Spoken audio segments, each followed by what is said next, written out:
Hello friends, अब हम लोग बात करेंगे कि भारतीय वास्तुकला के बारे में। ठीक है, स्पेशली हम लोग अब भारतीय वास्तुकला के बारे में बात करेंगे। तो अगर हम लोग देखते हैं तो जो भारतीय वास्तुकला है, इसकी भारतीय वास्तुकला की जो कहानी है ये एक विकास की कहानी है। ऐसा नहीं है कि सिर्फ एक कहानी, नहीं नहीं, ये विकास की कहानी। जैसे एक बच्चा छोटे से बड़ा होकर ग्रोथ करता है, उसी प्रकार से भारतीय वास्तुकला ने भी अपने अपने समय पर इसने भी ग्रोथ किया।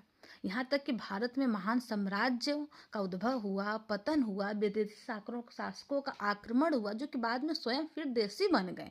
यहाँ तक कि वो भी देशी ही बन गए, लेकिन उनका तो इस प्रकार से उनकी जो भी सभ्यता थी, जो संस्कृति थी, वो भी हमें भारत की वास्तुकला में परिलक्षित होती है। समय के साथ साथ भारत की जो वास्तुकला थी वो बदलती गई, मूर्तिकला भी बदलती गई। इसकी स्वयं की कहानी है। ये नहीं है कि हाँ उस टाइम में ये राज्य आए, ये लड़ाई हुआ, ये झगड़ा हुआ, ये शासन आए, वो आए, नहीं, ऐसा नहीं। उसके साथ साथ वास्तुकला भी बदलती गई, उसके साथ साथ मूर्तिकला भी बदलती गई। जैसे कि अगर आप देखते हैं तो हड़प्पा काल में सभ्यता वास्तुकला अलग थी, मूर्तिकला अलग थी। फिर इसके बाद मौर्य काल में अलग थी, फिर मौर्योत्तर काल में बहुत अच्छा विकास हुआ, फिर गुप्त काल में विकास हुआ।